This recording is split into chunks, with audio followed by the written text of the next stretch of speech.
What you're about to see is the official unveiling and the art exhibition of the Oba Obìnrin collection. To stand in front of dignitaries to also bring these ideas to life, I feel very humbled. And shout out to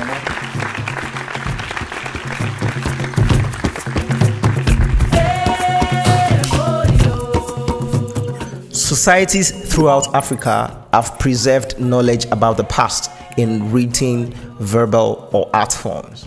Many of these histories have been documented and passed throughout generations with the help of historians. Many of these historians are no longer today. So how then are we able to access information that dates as far back as 500 years ago? This is what I hope to shed light on by embarking on this project with the House of Oduduwa.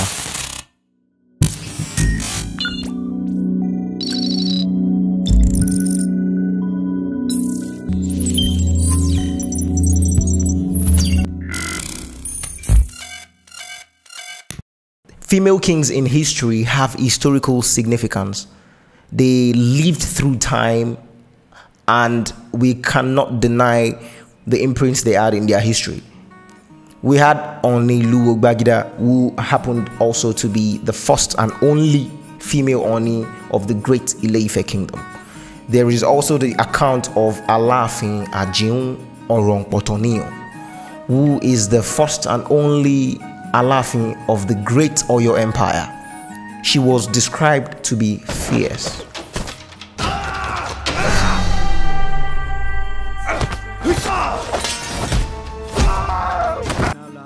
We also have Oshemawi of Ondo. We have Queen Moremi. We have Amina and so many others.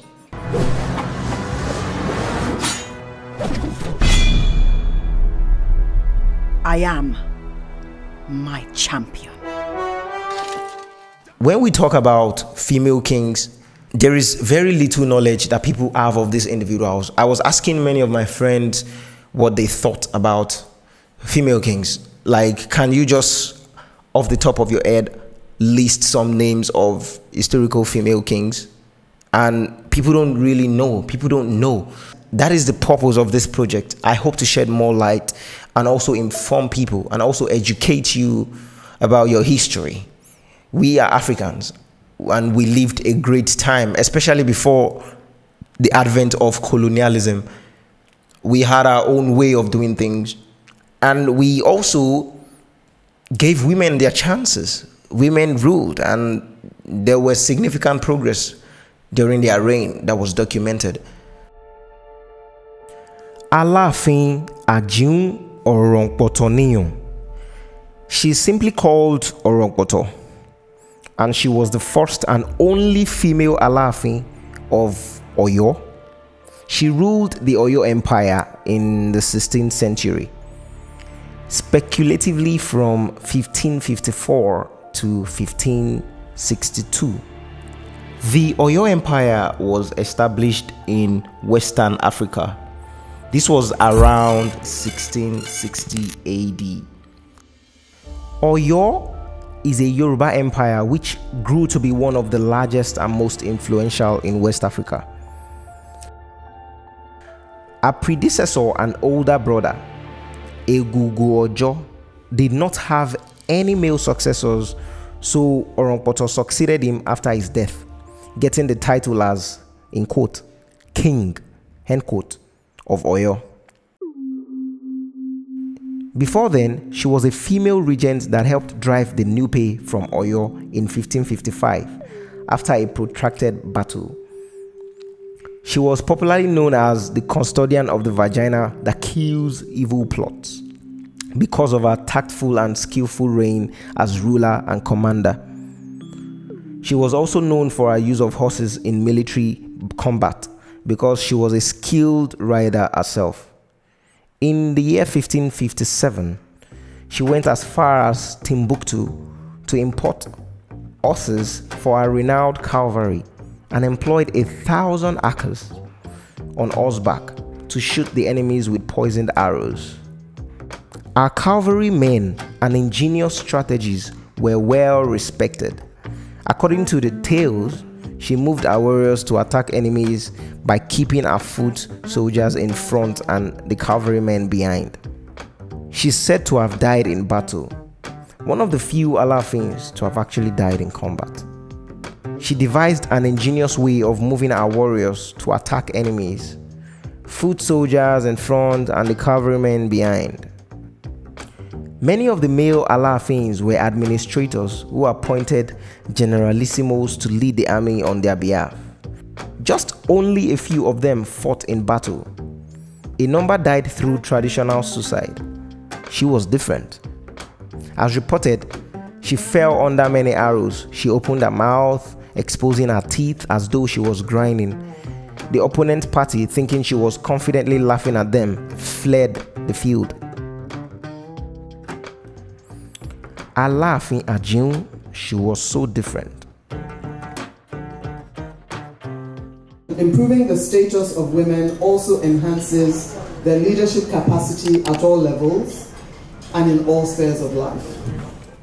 We hope to shed more light on this. We hope to bring people to more awareness of the impact that these female kings had. The only person that actually carried you inside our womb, that you are very sure of, that actually brought you to this world. This is a very positive thing because prior to embarking on this project, I had very little knowledge of female kings. I cannot deny the impact women had in my life personally. So it's not about just the history, it's also more about the modern times. Like, we need to acknowledge more of what women are doing in the society. We need to embrace, we need to empower them and also encourage more women to take on leadership positions. My mother has been the #1 influence in my life. She has really impacted me in so many ways. So I kind of regard her as a queen, as a king, a female king in all regards. She qualifies to be one, you know. So we can imagine countless other notable figures out there doing amazing things. Shout outs to everybody that has, one way or another, contributed to the service of humanity. This project is dedicated to you. Thank you very much.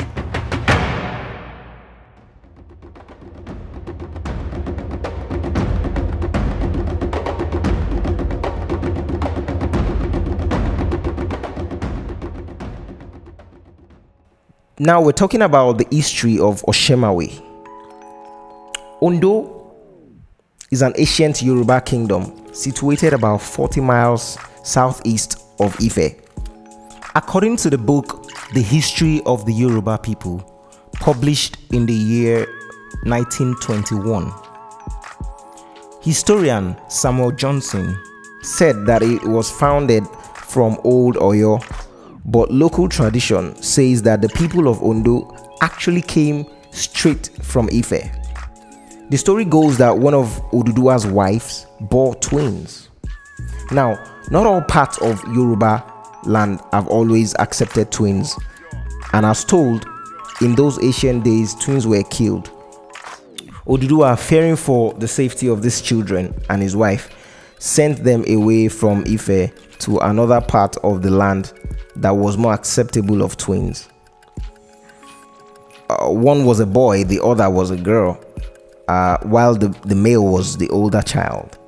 The male child founded the town of Ekpe, while his sister, Pupupu, founded the town of Ondo. Ekpe is about 9 miles from Ondo. It is smaller than Ondo, and up until recently, it exercised considerable influence over Ondo due to its seniority. For example, whenever an important sacrifice is made in Ondo, a portion has to be sent to Ekpe. This myth of Ondo not only explains the relationship with Ekpe, but also the unusual position held by female chiefs from the very beginning. Almost all Yoruba towns have women chiefs. or Iyalode, who is more or less the head of the market women and who can at times also exercise considerable influence. But in Ondo, traditionally, the women have a complete council of chiefs with titles, most of them corresponding with a male counterpart. They do not just hold their own council, but have access to the men's council as well. The king himself is also installed by a woman chief. This extraordinary position of women in Ondo is probably in tribute to Oshemawe Pupupu, the first Oba.